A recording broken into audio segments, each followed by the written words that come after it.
ನೀವು ನೋಡ್ತಾ ಇರೋದು ಒನ್ ಇಂಡಿಯಾ ಕನ್ನಡ IPL ವಿಗೌಟ್ ನಾನು Pratima. Dear friends, CSK versus SRH match ನೋಡೇ ಇರ್ತೀರಾ. ಇನ್ ಕೆಲವರಿಗೆ ಅದರಲ್ಲೂ CSK ಫ್ಯಾನ್ಸ್ ಬಂದು ತುಂಬಾನೇ ಡಿಸಪಾಯಿಂಟ್ ಆಗಿದೆ. ತವರಿನಲ್ಲಿ ಈ ಸಲನಾದ್ರೂ ಗೆಲ್ಲುತ್ತಾ CSK ಅಂತ ತುಂಬಾ ಆಸೆ ಇಟ್ಕೊಂಡಿದ್ರು, ಬಟ್ ಆಗ್ಲಿಲ್ಲ. ಸೊ ಇವತ್ತಿನ IPL ವಿಗೌಟ್ ನಲ್ಲಿ SRH ಗೆಲುವಿಗೆ ಏನ್ ಕಾರಣ ಆಯ್ತು, CSK ಪಾಲಿಗೆ ವಿಲನ್ ಆಗಿದ್ಯಾರು, ಹಾಗೆ ಈ ಮ್ಯಾಚ್ ಬಗ್ಗೆ ಸೋಷಿಯಲ್ ಮೀಡಿಯಾದಲ್ಲಿ ಯಾವ ರೀತಿ ಟಾಕ್ಸ್ ಇದೆ, ಇನ್ನು next RCB versus DC match ಕೂಡ ಇರೋದ್ರಿಂದ ಇದರ ಲೆಕ್ಕಾಚಾರ ಹೇಗಿದೆ, ಇದೆಲ್ಲದ್ರ ಬಗ್ಗೆ ಮಾತಾಡ್ತೀನಿ ಇವತ್ತಿನ IPL ವಿಗೌಟ್ ನಲ್ಲಿ.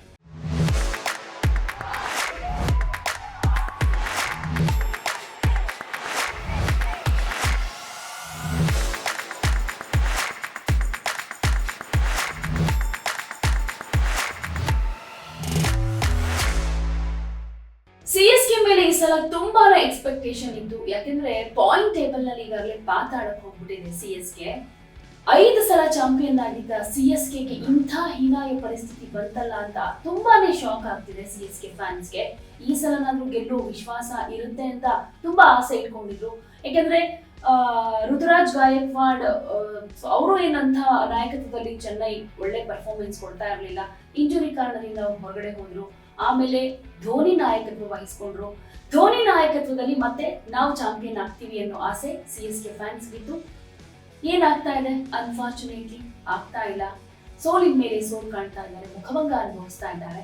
ಜೊತೆಗೆ ಮತ್ತೆ ತವರು ನೆಲದಲ್ಲೇ ಸೋತಿರೋದು ದೊಡ್ಡ ಅವಮಾನ ಅನ್ನೋ ರೀತಿಯಲ್ಲಿ ಆಗ್ಬಿಟ್ಟಿದೆ CSKಗೆ. ಇನ್ನು SRH ಹಾಗೆ CSK ಎರಡೂ ತಂಡಗಳಿಗೂ ಇದೊಂದು ರೀತಿ ನಿರ್ಣಾಯಕ ಪಂದ್ಯ ಆಗಿತ್ತು. ಯಾಕಂದ್ರೆ ಪ್ಲೇ ಆಫ್ ರೇಸ್ಗೆ ಹೋಗ್ಬೇಕು ಅಂತಂದ್ರೆ ಒಂದಷ್ಟು ನೆಟ್ ರನ್ ರೇಟ್ ಕೂಡ ಜಾಸ್ತಿ ಆಗಬೇಕು, ಗೆಲುವು ಅನ್ನೋದು ಕೂಡ ಇಂಪಾರ್ಟೆಂಟ್ ಆಗುತ್ತೆ. ಬಟ್ ಇಂಥ ಕ್ರೂಷಿಯಲ್ ಟೈಮ್ ನಲ್ಲಿ CSKಗೆ ತಾನೇನು ಅನ್ನೋದನ್ನ ಪ್ರೂವ್ ಮಾಡ್ಕೊಳ್ಳೋದಕ್ಕೆ ಆಗ್ತಾ ಇಲ್ಲ. ಸೊ ಬ್ಯಾಕ್ ಟು ಬ್ಯಾಕ್ ಸೋಲ್ತಾ ಇದೆ.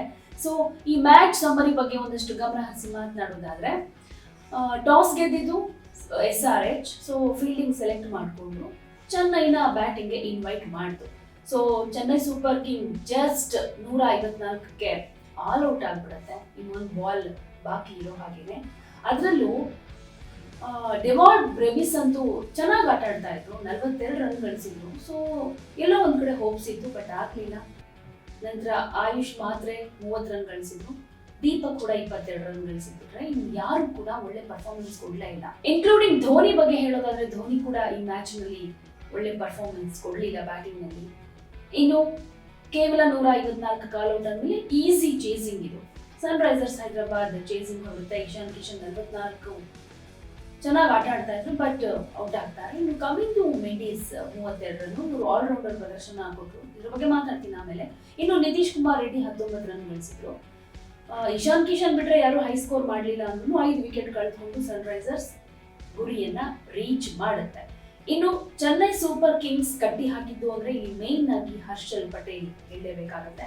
ಜೊತೆಗೆ ಪ್ಯಾಟ್ ಕಮಿನ್ಸ್ ಕೂಡ, ಜಯದೇವ್ ಉನಾದ್ಗದ್ ಕೂಡ ಒಳ್ಳೆ ಬೌಲಿಂಗ್ ಪರ್ಫಾರ್ಮೆನ್ಸ್ ಅನ್ನ ಕೊಟ್ಟಿದ್ರು. ಅದರಲ್ಲೂ ಹರ್ಷಲ್ ಪಟೇಲ್ ಅಂತೂ ಮೇನ್ ವಿಕೆಟ್ ಪಡೆದುಕೊಳ್ತಾರೆ. ಅದರಲ್ಲೂ ಡೆವಾಲ್ಡ್ ಬ್ರೆವಿಸ್ ವಿಕೆಟ್ ಪಡಿತಾರೆ ಅಂತಂದ್ರೆ ಒಳ್ಳೆ ಪರ್ಫಾರ್ಮೆನ್ಸ್. ಜೊತೆಗೆ ಮ್ಯಾಚ್ ವಿನ್ನಿಂಗ್ ಪರ್ಫಾರ್ಮೆನ್ಸ್ ಕೊಟ್ಟಿದ್ದಕ್ಕೆ man of the match award ಕೂಡ ಸಿಕ್ಕಿದೆ.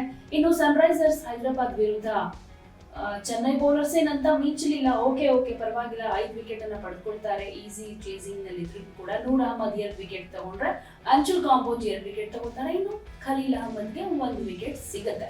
ಸೊ ಈಗ ಹೈದರಾಬಾದ್ ಗೆಲುವಿಗೆ ಏನೇನ್ ಕಾರಣ ಅನ್ನೋದ್ರ ಜೊತೆಗೆ ಚೆನ್ನೈ ಮಾಡಿಕೊಂಡ ಎಡವಟ್ಟುಗಳೇನೇನು, ಮೈನಸ್ ಪಾಯಿಂಟ್ ಯಾವ್ದಿತ್ತು ಅನ್ನೋದ್ರ ಬಗ್ಗೆ ಮಾತಾಡೋಣ.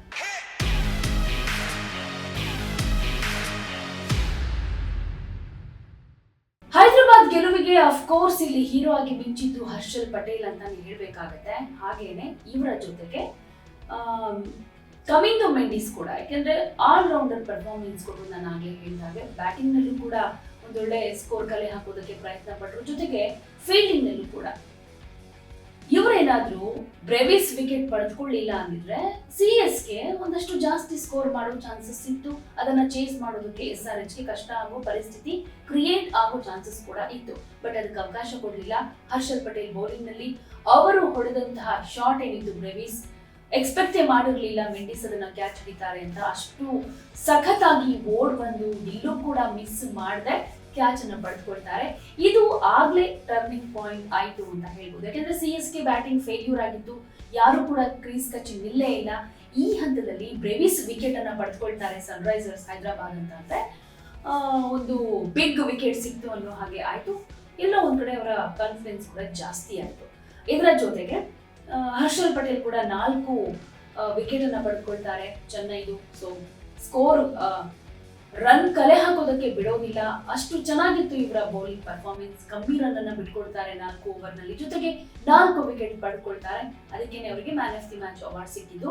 ಇನ್ನು ಚೆನ್ನೈ ಪಾಲಿಗೆ ವಿಲನ್ ಆಗಿದ್ಯಾರು ಅಂತಂದ್ರೆ ನಿಜಕ್ಕೂ ಬ್ಯಾಟ್ಸ್ಮನ್ ಅಂತ ಹೇಳ್ಬೇಕಾಗುತ್ತೆ, ಧೋನಿ ಅಂತ ಹೇಳ್ಬೇಕಾಗುತ್ತೆ. ಧೋನಿ ನಾಯಕತ್ವದಲ್ಲಿ ಈ ಸಲ ನಾವು ಗೆಲ್ತೀವಿ ಅಂತ ಅಷ್ಟು ಆಸೆ ಇಟ್ಕೊಂಡಿದ್ರು, ಆಗ್ಲಿಲ್ಲ.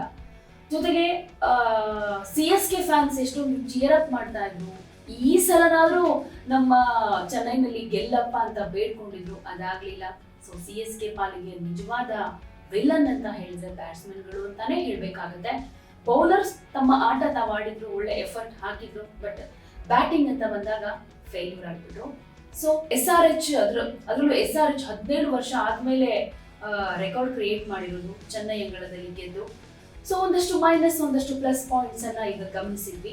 ಈಗ ಸೋಷಿಯಲ್ ಮೀಡಿಯಾದಲ್ಲಿ ಯಾವ ವಿಷಯ ಟ್ರೆಂಡಿಂಗ್ ನಲ್ಲಿದೆ ಅನ್ನೋದನ್ನ ಗಮನಿಸೋಣ.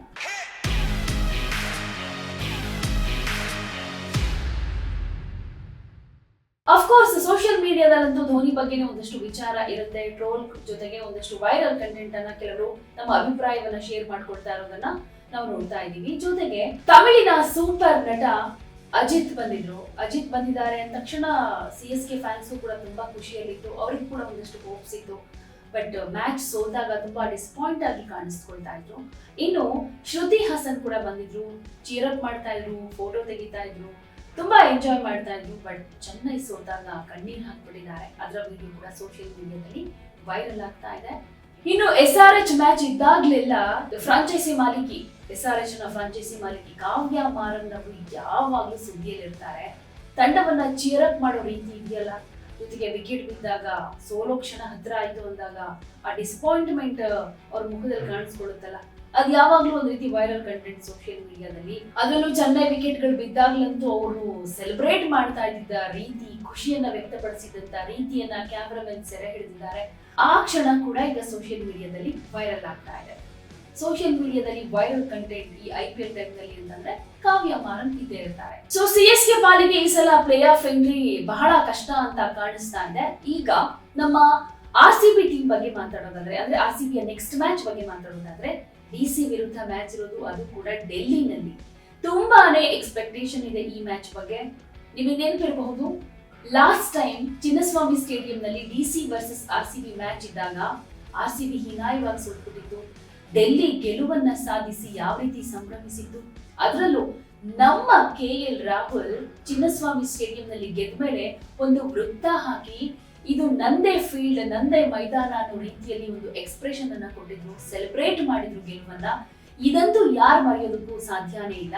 ಸೊ ಅದನ್ನ ನೋಡಿ ಕೆಲವರು ನಮ್ಮ ಕನ್ನಡಿಗ ಅಲ್ವಾ, ಗೆದ್ರು ಪರವಾಗಿಲ್ಲ ಬೇರೆ ಟೀಮ್ ನಲ್ಲಿ ಇದ್ರು ಅಂತ ಡಿಫೈನ್ ಮಾಡ್ಕೊಂಡ್ರು. ಆದ್ರೆ ಇನ್ ಕೆಲವರು ಕನ್ನಡಿಗನಾಗಿನೇ ನಮ್ಮ ಕನ್ನಡದ ಟೀಮ್ ವಿರುದ್ಧ ಗೆದ್ದು ಈ ರೀತಿಯಾಗಿ ಆಟಿಟ್ಯೂಡ್ ತೋರಿಸ್ತಾರಲ್ಲ, ಇದು ಎಕ್ಸೆಪ್ಟ್ ಮಾಡೋಕ್ ಆಗ್ತಾ ಇಲ್ಲ ಅಂತ ಬೇಸರ ಕೂಡ ಹೊರ ಹಾಕಿದ್ರು. ಸೊ ನೆಕ್ಸ್ಟ್ ಮ್ಯಾಚ್ ಇರೋದು ಡೆಲ್ಲಿಲಿ.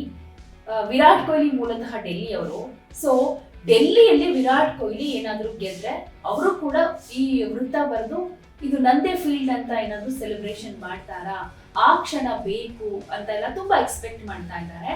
ಸೊ ಏನಾಗುತ್ತೋ ಗೊತ್ತಿಲ್ಲ, ಡೆಲ್ಲಿ ಅಂಗಳದಲ್ಲಿ RCB ಗೆಲ್ಲುತ್ತಾ ಇಲ್ವಾ, ಇದ್ರ ಬಗ್ಗೆ ಒಂದಷ್ಟು ಲೆಕ್ಕಾಚಾರ ನಡೀತಾ ಇದೆ. ಸದ್ಯಕ್ಕಂತೂ ಪ್ಲೇಯಿಂಗ್ 11 ನಲ್ಲಿ ಯಾವುದೇ ಚೇಂಜಸ್ ಅಂತೂ ಇಲ್ಲ. ಯಾಕಂದ್ರೆ ಲಾಸ್ಟ್ ಮ್ಯಾಚ್ ರಾಜಸ್ಥಾನ ವಿರುದ್ಧ ಚಿನ್ನಸ್ವಾಮಿಯಲ್ಲೇ ನಮ್ಮ ಟೀಮ್ ಇಂಡಿಯಾ ಗೆದ್ದಿದೆ. ಅದೊಂದು ರೀತಿ ಹಿಸ್ಟ್ರಿ ಅಂತ ಹೇಳ್ಬೋದು. ತವರಿನಲ್ಲಿ ಗೆಲ್ಲೋದಕ್ಕೆ ಆಗ್ತಾ ಇರ್ಲಿಲ್ಲ, ಅದು ಮ್ಯಾಚ್ ಸೋತೆ ಬಿಡ್ತೀವಿ ಅನ್ಕೊಂಡಿದ್ದಂತ ಮ್ಯಾಚ್ ಅನ್ನ RCB ವಿನ್ ಮಾಡ್ಕೊಳ್ತು. ಸೊ ನೆಕ್ಸ್ಟ್ ಡೆಲ್ಲಿ ವಿರುದ್ಧ ಡೆಲ್ಲಿ ಅಂಗಳದಲ್ಲಿ ಅಂತ ಅಂದಾಗ RCB ಆಡಿರುವಂತಹ ಎಲ್ಲಾ ಮ್ಯಾಚ್ಗಳು ಅಂತ ಬಂದಾಗ ತವರಿನಲ್ಲಿ ಬಿಟ್ಟು ಬೇರೆ ಮೈದಾನದಲ್ಲಿ ಆಡಿದ ಎಲ್ಲಾ ಮ್ಯಾಚ್ಗಳನ್ನು ಗೆದ್ಕೊಂಡು ಬಂದಿದೆ. ಸೊ ಡೆಲ್ಲಿಯಲ್ಲಿ RCB ಗೆಲ್ಲುತ್ತೆ, ಸೇಡ್ ತೀರಿಸ್ಕೊಳ್ಳುತ್ತೆ, KL ರಾಹುಲ್ಗೆ ಟಾಂಟ್ ಕೊಡ್ಲೇಬೇಕು ಅಂತ RCB ಅಭಿಮಾನಿಗಳು ಆಸೆಯಿಂದ ವ್ಯಕ್ತಪಡಿಸ್ತಾ ಇದ್ದಾರೆ.